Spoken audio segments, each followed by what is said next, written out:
Hello, world. Welcome on. Welcome all. It is Monday Football Monday here on the SB Nation NFL show. A reminder that this show is brought to you by DraftKings. DraftKings Sportsbook is an official sports betting partner of the NFL. Download the DraftKings Sportsbook app today and use code SBNNFL for a special offer when you sign up. That's code SBNNFL only at DraftKings Sportsbook. I am RJ Ochoa from SB Nation's Blog and the Boys, our home for Dallas Cowboys content. Yes, the jokes write themselves. This is Monday Football Monday, where we recap everything that happened in the NFL on the Sunday before. In this case, the Saturday and Sunday before, given that super wild card weekend is 5/6 of the way through. It is not just me here. It is our fantastic producer, Rachel, and it is the one and only from SB Nation's Arrowhead Pride, Pete Sweeney, here to join me as he is every single Monday. Hi. You can watch us on the SB Nation NFL Twitter page, Facebook page, YouTube channel. You can also listen to us, of course, if you are a podcast listener on the SB Nation NFL show. Subscribe wherever you get your podcasts. Leave a rating.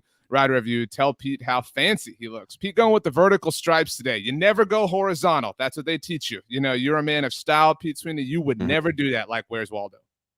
Right, exactly. And I'm sorry about this because as I'm looking at it, it is somewhat close to a referee style uniform, and I know that that is an enemy of the Cowboys right now. And, not for me, especially the quarterback who endorses garbage being thrown at them. But you know what? Look. We're moving on. We're down to the Elite 8/9 because we got another game to go. It was a good weekend of ball, I guess. In some games, other games. What would be really. 9 if we've got Elite 8? What would be the alliteration for 9? The nasty 9. I mean, these teams have been nasty all year, and that's why they're still standing at this point. There is one last game to go on Super Wildcard Weekend. The winner will head to face the Tampa Bay Buccaneers, who were victorious throughout the weekend. Pete Sweeney, we have 5 games to get to, a very different array for us than what we usually have to dive in. So, I mean, are you feeling less intimidated than a normal Monday Football Monday? You know, I know the dudes on the Oddcast think that they do work. You know what I mean? It's like, imagine talking about 16 games. Like, imagine, they can't do that. They hand out their little awards and whatever. Right. It's like, nah, this is a very different animal. It's that show is it's a la-di-da podcast, whereas this is the essence of professionalism, as we know. So I guess there's no place to start than with the Dallas Cowboys, right? I mean, how could we not? I mean, how could we not? Let's give the people what Rip they the paid. Band-Aid off. The Dallas Cowboys, as of now, Pete Sweeney, like I said, 5 super wild card games in the books. The Dallas Cowboys, the only home team to lose.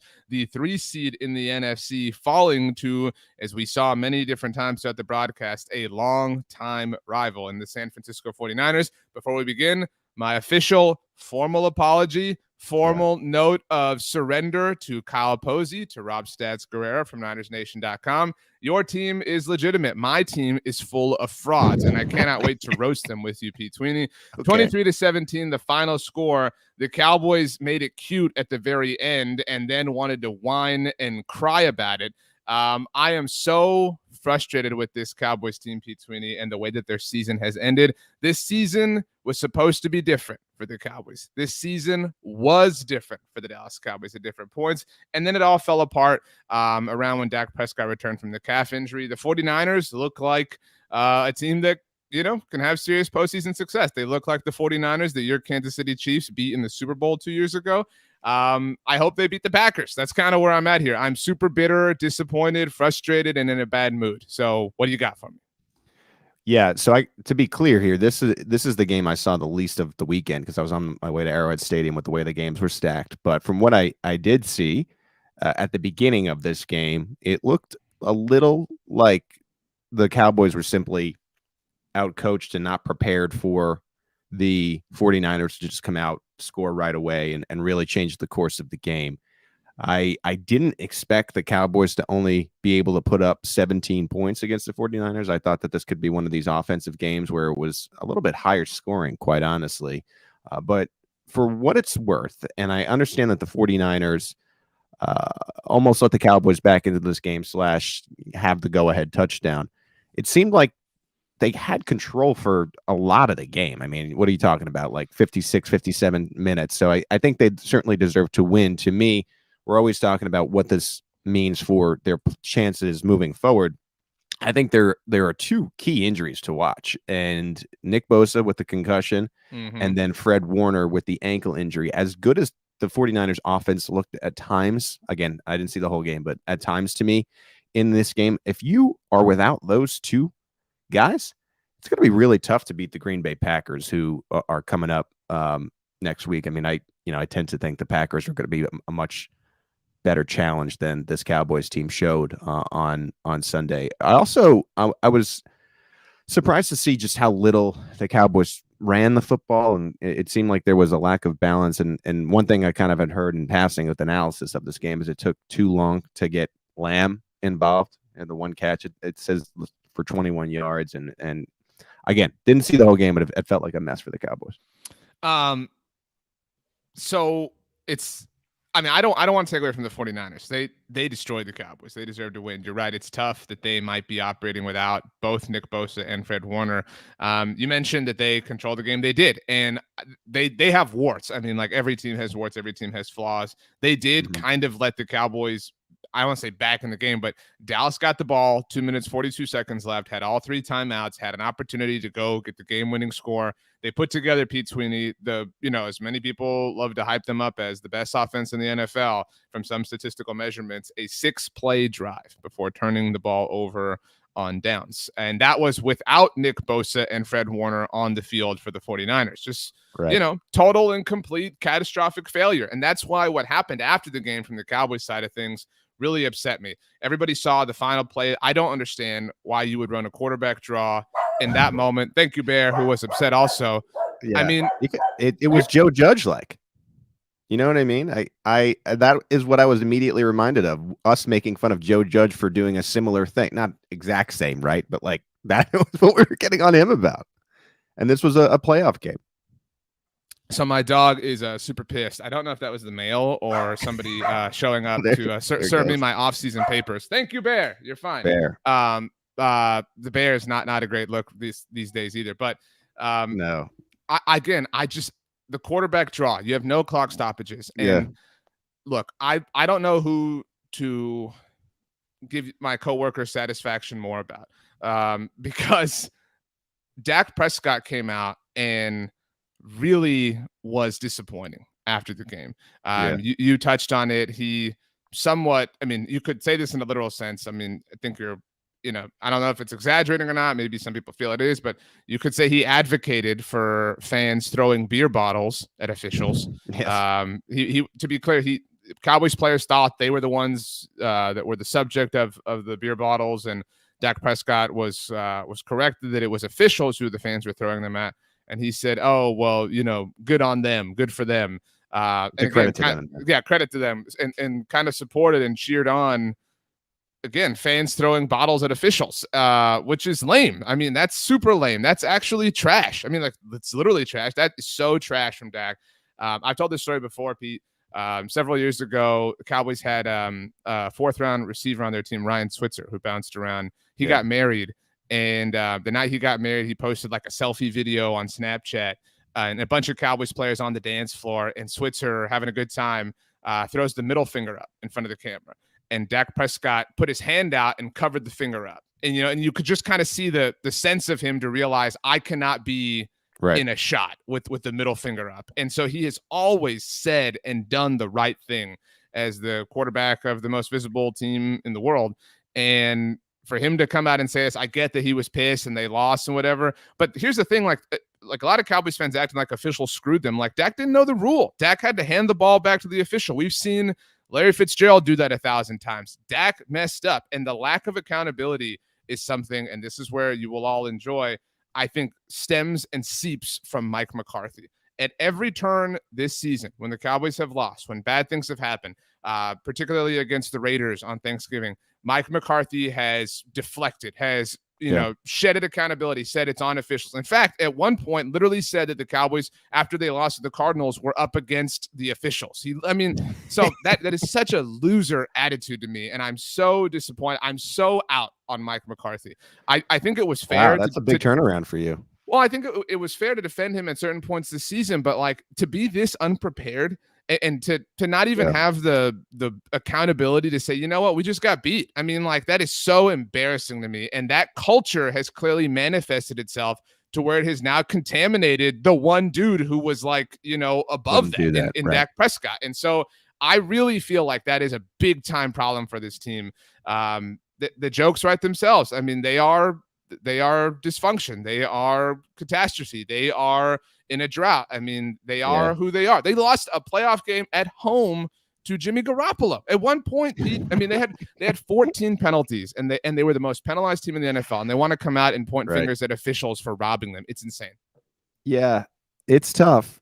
This is a scenario too where, I mean, I always look at these games and I mean, there have been games in which the Chiefs, it had felt like, okay, the refs were kind of stacked up against them. But I always go back to the idea that like a game is 60 minutes long. There are so many plays in the game. You have so much opportunity to go and score and stay with another team. Well, and so to blame it on one play. Not to cut you off, sorry, but like I said, they got the ball with 2 minutes and 42 seconds left. They controlled their own destiny. They had Amari Cooper and CeeDee Lamb on the field, and Dak Prescott and Zeke Elliott, and all, you know what I mean, all their superstars, and no Nick Bosa or Fred Warner. All 3 timeouts, and they failed, and that's on them. It's not on anybody else. Yeah, and I'm not going to define Dak by one comment where he is highly emotional, but I will say this: does Tom Brady or Pat or even like a Lamar Patrick, please, or Joe Burrow, would they ever get to a podium and say something like that? The answer is probably not. I mean, you're the leader of your team. You're the leader of your organization. You got beat over 60 minutes. It didn't come down to one play where the ref was in the way. And what are you doing calling a quarterback draw in that situation anyway? I mean, this is like a LeBron. Like, Dak to me is your LeBron. Why is another player taking the shot, or why is the ball out of his hands in this scenario? Let him throw the ball down the field and see if you can have a chance here. You never know, too. You talk about the referees. Sometimes you throw the ball down the field and a PI is egregious, and all of a sudden you have an 11-yard throw to go. You know what I mean? No, I mean, I agree. I mean, like, a billion things can happen there that weren't what happened, that can be wrong. I mean, we see guys like lay on dudes, you know what I mean, all the time. Like, it's just like, why would you take that out of your control? It is. There was a teaching moment this year too with I remember the Claypool game where it was Steelers and Vikings. It's not like this was an unknown thing. I think head coaches do a really good job of like going around the NFL and showing their team stuff that happens around the league. And to me, after that Claypool thing happens, I would have had that clip up and saying, we're not going to do this. This is what you have to do. These are the rules. I mean, that is the very basic, I think, point of having a head coach. You have to be a master of the rule book. You have to understand everything that goes into it. And for the players to be ill prepared in the most simplest fashion, certainly on McCarthy. And what's tough about it is I thought the Cowboys had a good year. I think for this organization in particular, you got to get to next week and probably the NFC title game to feel like it was a success and you're building on steps. So they came up a little bit short. But this is the one and done nature of the NFL. Maybe they play this 10 times and the Cowboys win 7 or so of them. I don't even think they do. I mean, you think maybe it's more close? No, because the most predictable thing all week long was the 49ers are going to run the ball like crazy. Kyle Shanahan's going to hide Jimmy Garoppolo, and Deebo Samuel is going to go off. Like, those are the things you had to guard against or work against or plan for and prepare for. And all of those things literally happened. You know what I'm saying? I actually thought they didn't use Deebo enough in this game. I saw him at the beginning of the game, and I'm like, oh my God, Debo's going to go for 200 yards. Then I ended up checking the box score later, and it wasn't even really close. I mean, he had 10 carries for 72 yards and a touchdown that kind of iced the game. And the Cowboys did kind of come back a little bit, after that. He did have only 3 catches, so that's fine. But this game could have been so much worse. And that's, again, where blaming the officials is hilarious to me. Jimmy Garoppolo, late in the third quarter, had Brandon Ayuk wide open. I mean, like, wide open, like nobody in the like in the camera pan, like just Brandon Ayuk, and just overthrows him on 3rd and 10. You're talking me into it, and I think I'm starting to understand, and I think you're right. Like there should be no scenario where Jimmy G defeats Dak in this big a No, I game mean, at like, home, especially. but so Jimmy misses him, and so that's on 3rd and 10. And so the 49ers punt the ball. By the way, they punt the ball to the Cowboys, who then get in a 4th and 5 situation themselves. They run a fake punt. Great, cool, okay, great. And then they keep the punt team on the field for who knows what reason. Tony Romo speculates on the broadcast as it's happening, saying, well, they're trying to get Kyle Shanahan to call a timeout. I have no idea why. They let 40 seconds just tick off the clock and then took a delay of game penalty because they didn't want to call a timeout themselves. I mean, again, they want to cry and moan and groan at the end of the game about how they ran out of time. I think those seconds could have been valuable if you hadn't just wasted them literally standing around. But the Cowboys go and get a field goal off the Jimmy Garoppolo, again, miss on Brandon Ayuk. And then Pete Sweeney, late in the game, 49ers are driving, and Debo picks up what I thought was an undeniable first down to ice the game. But this is reviewed. It takes forever. It's ruled that it's 4th and short. Okay, great. 49ers are going to go for it on 4th and 1. They're going to QB sneak it, and Trent Williams false starts. They had all these things that gave the Cowboys life.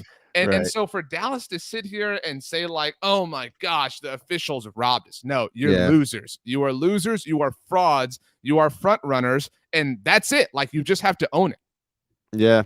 It's tough. It's tough. And it's this type of game that makes for a rather long off season. You know what I mean? It's not one where you feel good about the year at all, even too. It almost ruins some of the changes and how the Cowboys it felt like took another step in the other direction this season. So we'll see what happens. I know that they have high expectations down there in the Big D. I don't know what kind of movement happens when it comes to coaching staff and whatnot. Last thing, it was revealed, this also really bothered me. Look, if a player's hurt, you're injured, I mean, I want you to get better, always. But Zeke Elliott, in his first comments after the game, comes out and says, well, I played part of the season with a partially torn PCL. Okay, first of all, you're doing the thing that we hate, or it's the season's over, so it's everybody feels sorry for me. Dude, this is just not a great look for you. What's more is Zeke was so unwatchable this year for the Cowboys. Yes, he hit 1,000 yards. Yes, the Cowboys sold t-shirts and feed me stuff and whatever, blah, blah. But he is so clearly not the best runner on his team.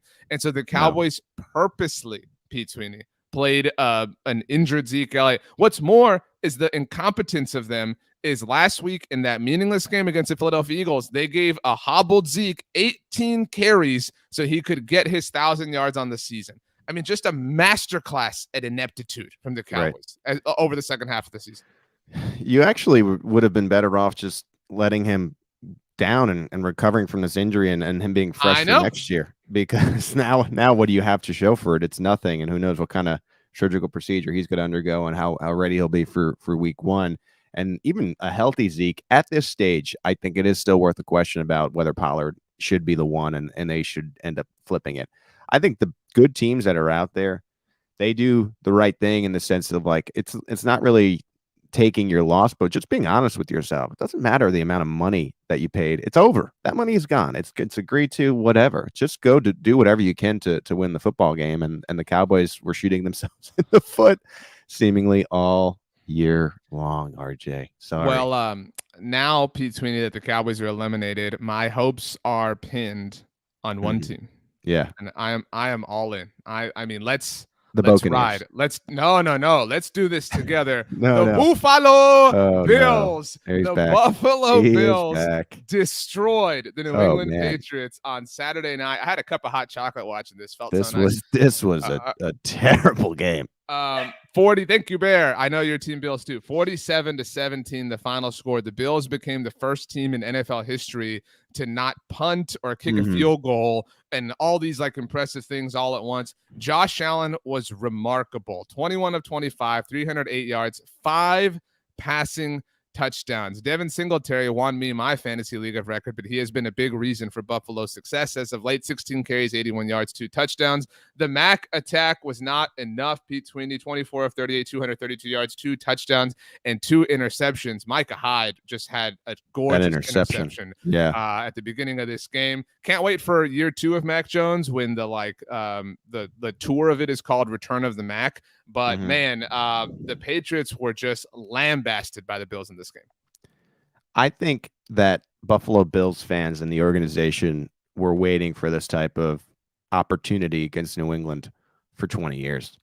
And they were prepared. They came out, they smacked New England right in the mouth. I believe at one point this game was 27-0, and never really was a And game. then it was even 33-3, on top of that. The possessions of this look stupid. If you pull up the possessions of the Bills, touchdown, touchdown, touchdown, touchdown, end of half, touchdown, touchdown, touchdown, kneeling. They didn't have a possession. It looks like a in which Madden they game. didn't score a touchdown. That is crazy because you're doing it against New England and you're doing it against Bill Belichick, the greatest defensive mind in the history of the game, and no one really argues with that. And okay, so they have a rookie quarterback, but that had nothing to do with the fact that they had a rookie quarterback. You had to watch Bill Belichick get to the podium after this and say, we could not stop them. And Bills fans have been waiting for this for 20 years as the Patriots dominated them year after year after year. Now, when it comes to this particular Bills team, they look like the hottest and best team in the postseason right now. And there were a lot of beatdowns this weekend, and I'm sure we're going to get into the other ones as well. But to do this, what do you mean? You're sure? Like it's a question, like whether or not we're going to talk about the playoff games? No minute is guaranteed, RG. When you get to my age, I'm sure you'll get there at some point. You never know what can happen. So to be able to do this and do this against Bill and have to watch Bill go up there and kind of whimper his way out, and really, it is such a flip of the switch where you wonder how long it's going to take New England now to catch up with Buffalo. And I also feel like Buffalo is the team in the postseason, whether it is this next round or the AFC title or the Super Bowl, that you just don't want to see. You're praying that the next team knocks them out, because this was dominant, and this was that big brother, little brother flipping situation where, I think there's a lot of Patriots fans, and we know that that's such a passionate fan base, that are being real with themselves and being like, now we are so far from this team, even despite that freak win that we had in the wind. And I also think this, your boy, RJ, I think you needed to see this type of effort from Josh Allen, where he's doing it not only on the ground, but through the air.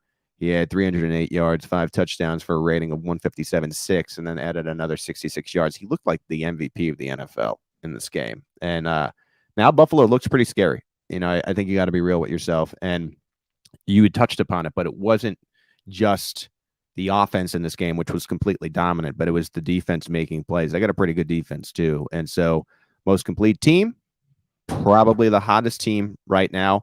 I actually am surprised that they're even slight underdogs despite coming to Arrowhead. I thought it would be a straight pick'em game, our friends at DraftKings Sportsbook, but the Bills opened as 2.5-point dogs, which to me, it just doesn't even seem right at this stage with how they play it against the Pats. You mentioned the possessions for Buffalo, touchdown times infinity. The impressive thing to me is that's not, like sometimes you see like cousins of that, where it's like, like their defense had a takeaway like on the opposing 12-yard line. Like it's just this like barrage of like crazy coincidences. But the possessions traveled for Buffalo. These are the touchdowns: 70 yards, 80 yards, 81 yards, 89 yards, 58 yards, 77 yards. I mean, like, and then finally 39 yards. I mean, the shortest one was 39 yards, the last touchdown of the game for the Bills. I mean, just like, total, complete, absolute offensive domination. So yeah, I mean, like and spreading the ball around too. I mean, I'm counting right here. It looked like 9-10 different receivers. McKenzie was in the mix. It's a good team. Dawson Knox was awesome. Stephon Diggs was awesome. Stephon Diggs might be, he might be the most clutch receiver in the playoffs. Like I don't know that I would say he's the best receiver, but he might be the most clutch receiver in the playoffs. Does that make sense? Sure. Yeah. Catching the ball in big spots. Just what I mean, I don't even like what this is a tour like for the Bills. I mean, it really is. Like, they've got, you said, okay, they got their win they've been waiting for 20 years. Like, yeah, they've won the AFC East 2 years in a row. Yeah, they beat the Patriots. This was different. Like this is, you smack them around in the playoffs, you end their season. This is a game you remember forever. 47-17.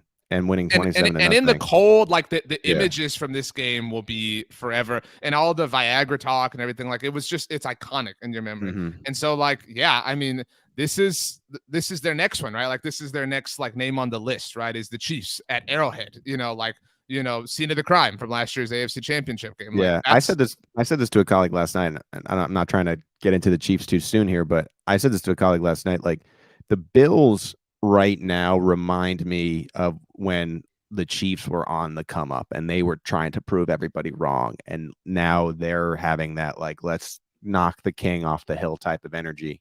And I think it's leading into a game, and sometimes the playoff seeding just ends up working this way with the Titans as the top seed. Like, are you going to be shocked if the winner of Chiefs Bills just rolls right onto the Super Bowl? It feels like this almost should be the AFC title once again. No, I agree. Obviously in the lead up to last week's Cowboys Niners game, I did a lot of podcasting with Stats over at Blog on the Boys of Niners Nation. And we talked a lot about, just because of the history of the rivalry, how obviously in the early 90s, it was just like that was the Super Bowl, the NFC Championship game between the Cowboys and the Niners 3 years in a row. And I talked about there's a line from Steve Young in the America's Game documentary on the 94 Niners where he says, we showed up to training camp that year to beat the Cowboys in the NFC Championship game. And I love that. Like, I love that, like, he's willing to say that. The dismissiveness to the San Diego Chargers at the time, really embarrassing. But like, I feel like if you ask the Bills, they would say, we showed up this season to training camp on day one to beat the Chiefs at Arrowhead in the playoffs. Like that would be their answer. And if they're able to do it, you got to be careful, because there is a target on the Chiefs. You could tell how much that Chiefs win meant to them in week 5, and there was a little bit of a letdown there. So if the Bills are able to do it next week, they got to remember they still have 2 games to go. It isn't just about beating the Chiefs, and I think that is important for that fan base, that team, and everything to remember that this is just a divisional round. Assuming they win, I mean, I don't know how they win on Sunday. That is, I don't know how they're not, the favorite. I mean, in the AFC. Yeah, I mean, I just. You really worried about the other side of things? I do feel like the Tennessee Titans are not getting enough credit, and the Cincinnati Bengals are really spicy. So I think there is, I mean, what's crazy is right now with the 4 teams that are left in the AFC, you'd actually be the most shocked if the top seed went to the Super Bowl. Mm-hmm. Like, it's like, what?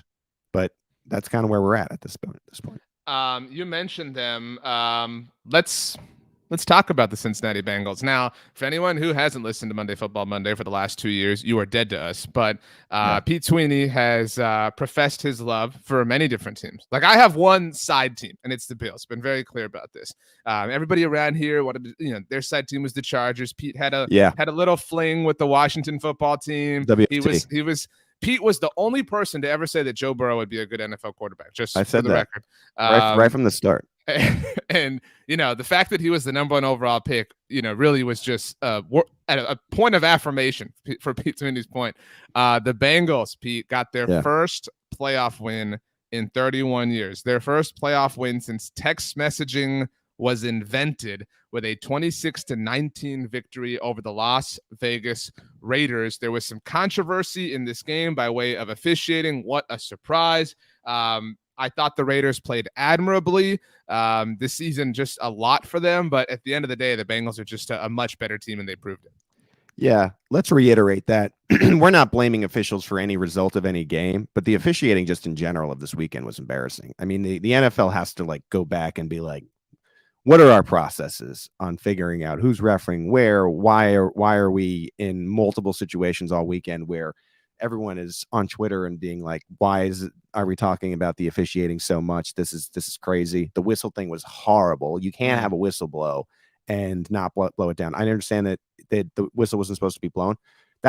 Defenders are taught and coached to play to the whistle so they don't get penalties after the whistle. And the whistle blows, and you're just going to let that touchdown stand. That is one of the worst officiating decisions I have ever seen. I don't think it's the reason the Raiders lost the game. To me, the Bengals were the better team on this night. It seemed like a case where, and I ended up picking the Raiders because I felt like they had a juice about them entering the playoffs that I didn't foresee, and I felt like they were the hottest team in the playoffs. But then I should have known, and I should have not overlooked the fact that Derek Carr is not a quarterback who can get this done in a big spot. I should have leaned into my guy, Joe Burrow. Burrow showed at times, look, it was an up and down game, but Burrow, I think, showed that he has what it takes to go and win this tournament. Jamar Chase was great again. And I think this is just, it's all about the Cincinnati fan base, right? Sorry, I'm like I'm 3 hours of sleep after SNF. The Bengals, this is about the Bengals fan base, and it is one of the lovable losers teams of the NFL. And in a similar way to the Bills, but maybe a year early, right? This to me, led by Burrow, and as the offensive line improves and as they begin to put defensive pieces and stuff like that, I think this is a team playing a year early, and I think this is a turnaround for the franchise. This isn't like a one-year wonder thing where we're going to win one playoff game. I think the Bengals are going to be a thing in the AFC and one of the contenders in the AFC for a very long time, and this is just the beginning. I mean, that's the cool part. This is chapter 1 of the Bengals turnaround, and I'm left on the other side with the Raiders of where do they go from here? Do they keep Rich Bisaccia, who by a miracle got them into the postseason? Do they go with Derek Carr or try to get a different quarterback? I think there's a lot of questions on the other side. So a lot of people have tried to liken the Bengals, like you said, like kind of the Bills, like they're a year too early, blah, blah, blah, whatever. What they feel like to me, and I want to be very clear, this is like in a very different way, but right. is the 2012 Seahawks. Yeah. That team obviously had like the beginnings of the Legion of Boom. And you know, obviously at the time, Russell wasn't this great passer that he would go on to become, but you could see like they had a nucleus that was very young, that was going to grow and develop together over time. That's what you see in Cincinnati, the nucleus of offensive talent. It's really on the defensive side of the ball as well, but I mean, is there. And so like in that sense, that, like, you know, and that team lost to Atlanta in the playoffs that year after getting their first playoff win in a while, obviously. But I mean, so they've got some vibes of that to me. What I love about them, and like I say this as a bitter Cowboys fan now, like I love Jamar Chase is your best wide receiver. Okay, force feed it to him. Throw him the ball a billion times. Like that's your best dude. Throw him the ball 1,000 times. 12 targets, 9 catches, $116. You mentioned the whistle, and this was the first playoff game of the weekend. So like now, especially because the Cowboys pooped all over themselves. This is such an afterthought of the weekend. But like here's the take, and I know you agree. Should the whistle have been blown? No, it should not. It was a mistake, but it was blown. So you can't act like it wasn't blown. And it was so embarrassing how the NFL just like swept this under the rug. Even at halftime, their statement was they were going to let Terry McNally, the NBC rules official, what a fraud way to go about this by the NFL. Again, this one deserves an apology from the league. That's how bad the call was. Yeah, and I'm with you. Like, I don't think the Raiders win if not for the whistle, but like and I hate to sound like this, but the like integrity of the game was compromised because of this. And I realized like the whistle had no bearing on the play. Tyler Boyd's going to catch that touchdown no matter what, etc. But the whistle was blown, and so if you're not going to adhere to the rules the way they are written and the way they are meant to be, ruled, what are you doing? Like you're damaged. The defenders in the end zone, it's so bang bang, but if you really watch the replay of the play, the defenders in the end zone kind of ease up, which is what they're supposed to do when they hear the whistle. So I don't know. It probably is a touchdown if you really watch it, but you don't know for sure. I don't think there's 100% you're certain that that's a touchdown. And the rule is the rule. If the whistle is blown, it's dead. It's dead. That's what it is. Like that's the end of it. Problem is whether it's whether it would have sucked or not is a different subject. Right. But it you have to call that play dead because of the rule. I can't believe that there are so many people who are like, no, the NFL got this right. They got it wrong. They literally got it wrong. And then they just tried to like overlook it because they're the NFL and that's how they want to roll in situations like that. That Derek Carr wouldn't get on that mic and say these refs deserve garbage at them. I'll just say that. You know what though? Like honestly, he didn't do that, which is I know. And they I don't think I love pushing you onto tangents. No, but like I know I'm with you. Like I don't think that really had I think the Bengals are going to win that game no matter what. Yeah. But you could at least make an argument that they're not right. It's not a good one, but you can draw that conclusion. And Derek Carr is a way less sore loser about it than the Cowboys. Like I can't believe that. Like I'm jealous of how Derek Carr handled things. Just what a sad state of affairs. Pete Sweeney, thanks. I love you so much. The come up of the week is Who Dey Nation and Jason and everybody that has put up with the garbage that this team has put out for 3 decades. They get their first playoff win, and you know what? They got a good chance in Tennessee too. I think either team can win that game, so they might be on their way to the AFC title. We'll see. Well, congrats to the Who Day Nation, right? I don't know. Like I'm not big on the Who Day thing. Like, oh come like, on, it's no, but there's Who Dat. You know what I mean? Like that's the Who that I like. There's Whoville and there's Who Dat. I don't have room for more Who's in my life. You know what I mean? You know what? I just realized, and I'm upset about this, that you just said Whoville. I don't think I watched The Grinch this Christmas season. Is it too late? It's way too late, right? I can't even go back. Definitely too late. Gonna have to wait till next year now. Do you go cartoon or Jim Carrey version? Oh, I gotta go Jim Carrey. Okay. Yeah. All right. Sounds good. You can watch both if you really like it. I don't know how I overlooked missing my chance to watch The Grinch. Well, 8 or 9 more months, and I could turn that thing on. That's how long we got to wait for the Cowboys to be relevant once again. Let's move on. Maybe longer than that. I need to be the bearer of bad news because the Giants and the WFT and those dirty birds, you know. The Tampa Bay Buccaneers. Yes.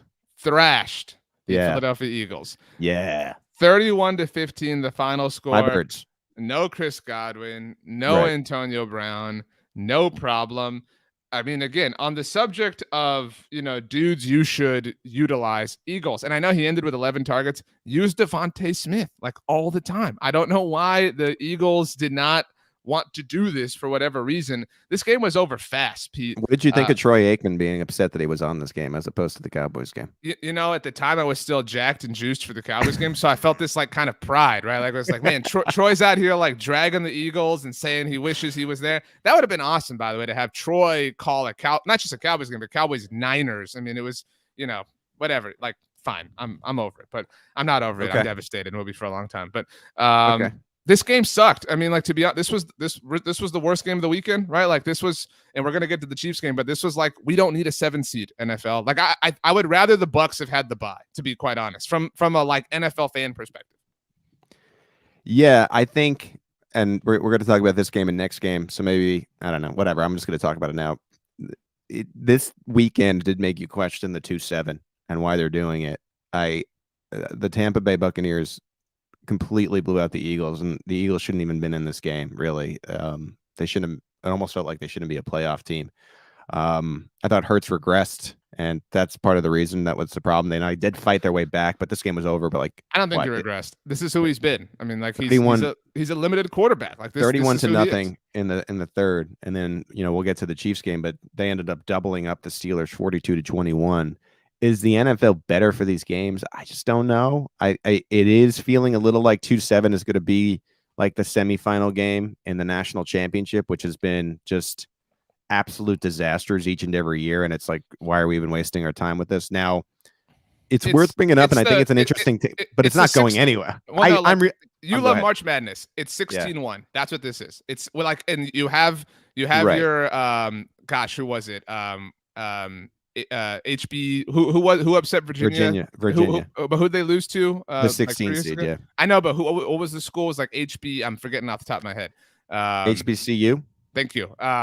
Like you have that once every 1,000 years, and like so in that moment you're like, this is awesome, but no, like we don't need this. No, but and I'm realistic enough to know that this is not going anywhere. It's because it's just another 2 games, and we're gonna watch them anyway. And the NFL makes more money because of it. But yeah, just an absolute domination. It kind of went how you thought it would go, right? Where the Buccaneers really never had a chance to lose this game. Like I said, the Eagles made it interesting at the end, but that was just pure garbage time, and they would have had to have a lot of things break their way to get back in this game. They ended up cutting it to 16. But I thought that the most telling point of this game for the Buccaneers was actually from the broadcast, where Troy Aikman was talking about your boy, Bruce Arians, and saying that Arians said, as long as I have Tom Brady in offensive line, we're going to score points. And it doesn't matter if they don't have Antonio Brown or Chris Godwin, who have been, those pillars of their offense here.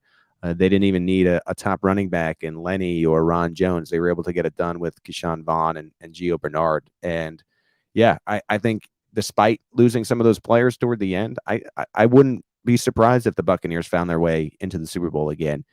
You're getting to the divisional round here, and it really does feel like it's going to be the 8 best teams so long as LA wins tonight, which would make for a really interesting divisional round. Yeah. Nah, dude. Like I mean, look, I'm fully acknowledging that like I'm all in my feelings today, but like Yeah. I really think that Tampa lucked out that Dallas lost, and I think Oh, Dallas yeah. losing. I think Dallas losing Well, the cemented. refs, the NFL loves Tom Brady and the refs, I so hate you I'm so with much, you. Pete. It's a I conspiracy. hate you They so had to much. get the Cowboys. By the way, we didn't address this because you wanted it. Like this is the one win I have today. Which, by the way, I have another win. I ordered Super Smash Brothers from my Nintendo Switch. I told you that Yes. before we started recording. So that's coming in the mail. It's going to help me out in the offseason. Sure. But something else. Maybe when I take a break from some smashing, I get my Chipotle carnitas burrito that I won off the Buffalo Bills. You believed in the New England Patriots. I would like to hear you say, Pete Sweeney, RJ, the Bills beat the Patriots. I owe you a carnitas burrito. No, from Chipotle. you don't make those are the rules. You got to say it. We never made the rules about saying it, though. Pete Sweeney, be a man. Let's go. RJ, be a man. I owe you a carnitas burrito for the Bills and Patriots. Why though? Why? The Bills beat the Patriots. The Patriots was my worst pick of the weekend. I actually picked the Raiders. I had a perfect day yesterday. I picked the Raiders, which, they were close enough where like, okay, I don't feel the worst about it. I mean, the Patriots pick is just an awful pick. No, I agree. It was emotional. But okay, like back to my point. I think the Cowboys losing, or rather San Francisco winning, I think sets up the rematch of last year's NFC title game. Because I'm with you. I don't think I would love it. I mean, because I'm bitter. I would love it because look, here's the thing, Pete. Man, like if San Francisco loses, or more specifically gets routed by the Packers, it will be like, well, San Francisco went to Mike McCarthy's house and beat him, and then they went to Lambeau and got destroyed by the team that fired Mike McCarthy. So whatever. But Packers are going to destroy the Niners, I fear. And I think the Bucks are going to destroy the Rams because we're both picking the Rams. Well, the Niners, their season could very well come down to this Bosa concussion thing. I mean, I don't know what the severity is. I mean, him being ruled out is never a good sign. So we'll see. They need him to have a chance against the Packers. That's just reality.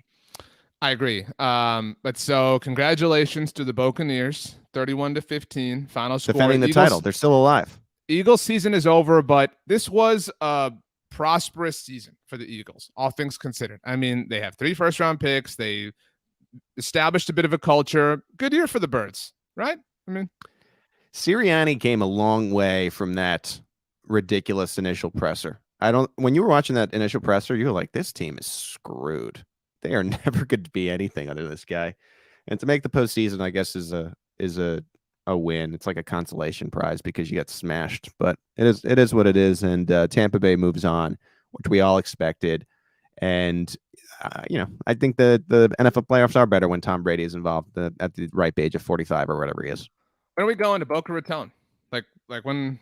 When are we doing this? I mean, if they could stop with these new variants of COVID, that would be ideal. I mean, at a certain point, new variants of COVID, new variants of Loki as well. So there's a lot of all over the place. Once the variants stop, then we can make our trip to Boca Raton. Raton. That'll give me enough time to like maybe find a girlfriend to like have like a double date thing. You could bring your kid too. Right now it would just be me, you, the kid, your wife. It'd be like a third wheel situation. Mom, dad, son, and Uncle Pete. Yeah. Oh, here's Uncle Pete. All right, I'm gonna let mom and dad go out for the night. I'll just watch this kid. By the way, here's the thing: nobody told me about having a kid. I smell like milk all the time. That's the only thing I smell like. I smell like milk. I told you that. I don't even have a kid. Yeah. Shout out to Leche. Okay, let's final game of the week so far, Pete Sweeney. The Kansas City Chiefs. What are again? back. Are they really back? Because did they really go anywhere? They're still here. Kansas City Chiefs. This was the best draw of the century for the Chiefs. I mean, like, I'm not trying to take anything away from them, but like the fact that this was even kind of close for a little, the fact that Kansas City was actually down 7-0 in the 7th quarter is maybe like 1% concerning, but they storm back. They win with authority. Ben Roethlisberger goes out with a whimper, as predicted. This was just this was a formality. That's really all this was. This was just like a thing that had to happen. Everything that happened in this game was predicted except for the first quarter, which was punt, where the Chiefs offense stalled. And you sounded like you were doing like a crazy, like, you know, like techno song, like punt. Yeah. Punt. Yeah. The Steelers punted 7 times in a row. So that's good for the Chiefs defense, but it's concerning for Ben Roethlisberger and the black and gold. So good. The defense was good, and they were good against the Steelers 3 weeks ago. So this was to be expected, and it kind of just played out in the same way. It took the Steelers scoring to wake the Chiefs offense up, which was a little concerning to me, because if they wait for the Buffalo Bills to like get going to wake up, they're not going to beat the Buffalo Bills. I mean, that's the one takeaway I have with the Chiefs, because it was the only, like I said, it was the only part of the game that was not predictable, was the stalling of the Chiefs offense to begin the game. And if you give the Bills a quarter where you're just not going to score points, what's the score going to be after the first quarter? 14-0 Bills, with the way that their offense is playing at this stage. And that, to me, I think is the biggest point of the game. Now, after the forced fumble, it was like 10 minutes and 30 seconds where Patrick Mahomes threw 5 touchdowns in that time span. It has been a long time since we have seen the Legion of Zoom Chiefs, where they score. We can come up with a way more clever nickname. They score like this: fast, explosive plays, Andy Reid creativity.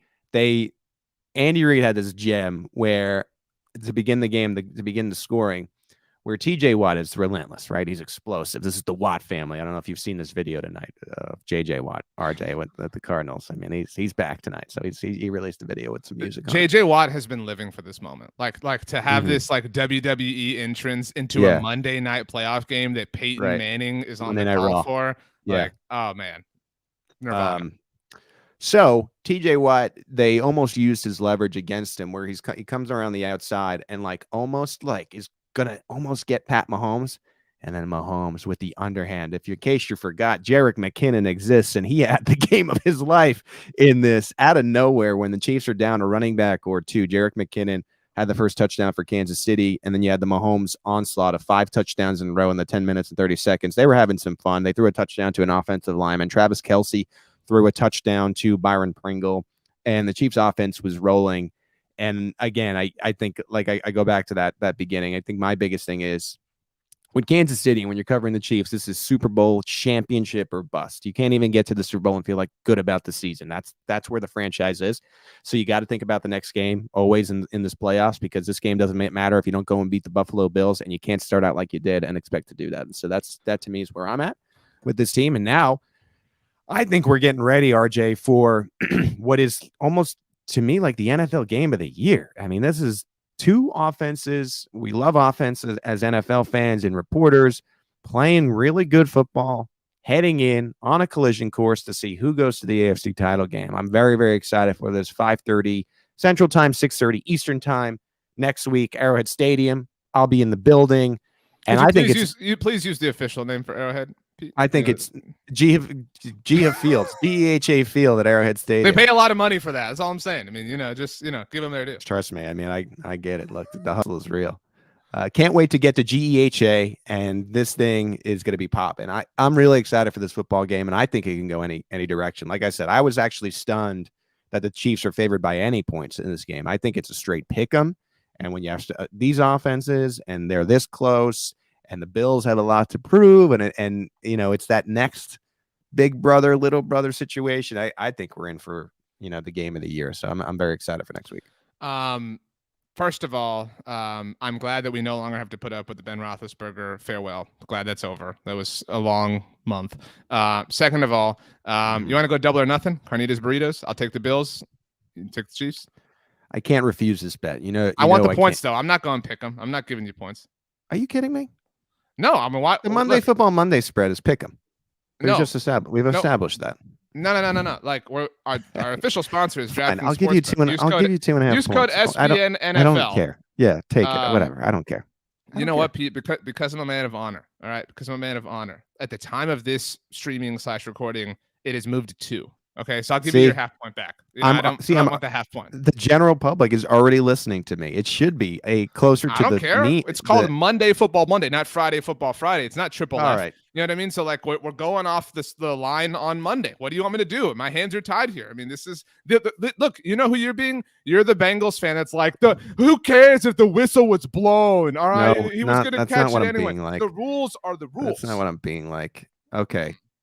Why don't you go bring your benches to Washington again? I'll take the bet.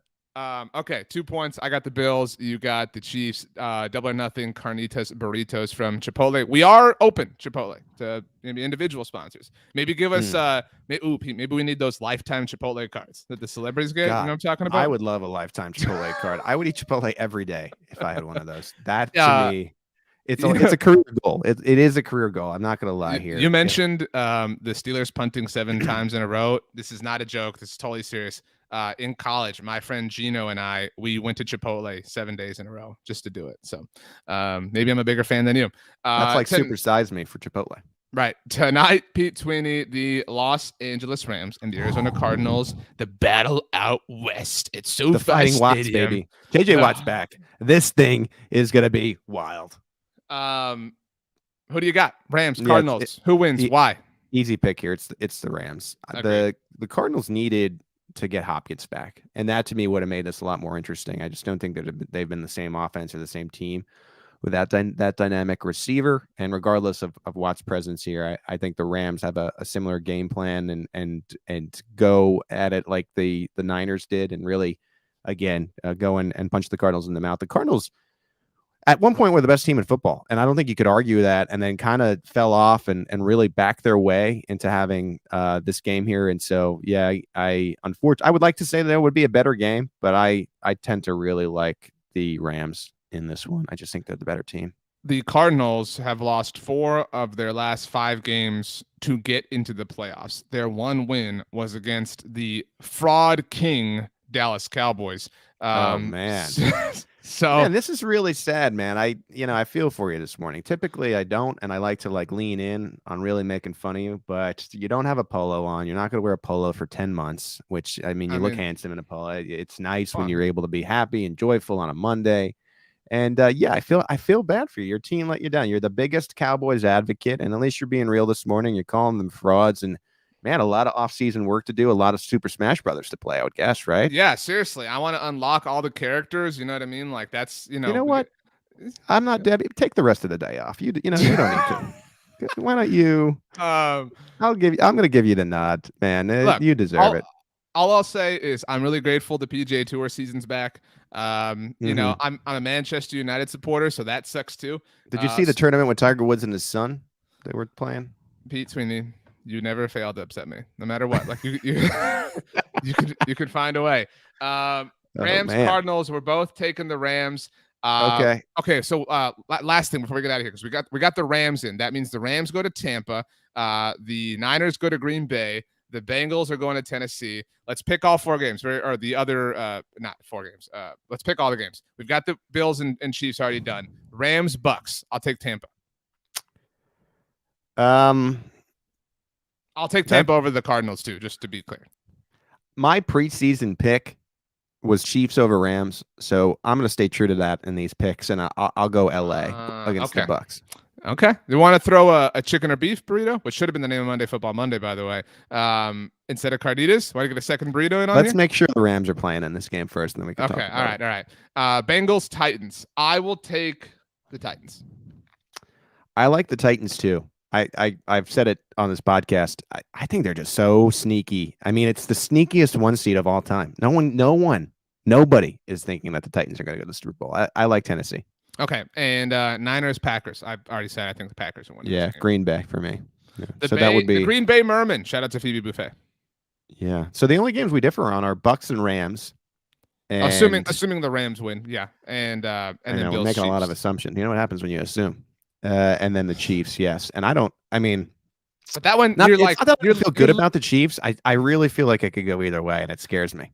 I actually think, and we'll discuss this as the week unfolds, but I think the Chiefs losing would be less disappointing than it would have been if not for the first half struggles of the season.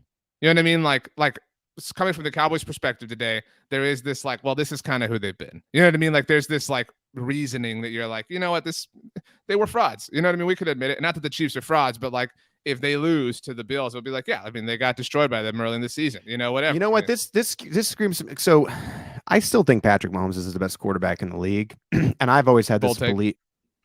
I've always had this belief where he's going to be this guy that's going to prevent some really other good quarterbacks, such as a Joe Burrow, a Lamar, a Josh Allen, from winning a lot of championships. You know, I think you saw that with Brady. I think you saw that with Jordan. This, to me, is the first opportunity for a Bills team that really looks like they should win the Super Bowl to live up to that a little bit, where you're knocking guys out. And we'll see if that comes to fruition. If the Bills go and win, which as I've already said, you know, can happen, then that feels like less of a thing, and maybe we were overrating Patrick a little bit. We'll see. All right, Pete Sweeney, you said it all. You did it all. The Cowboys are frauds. The final words belong to you. Send us home.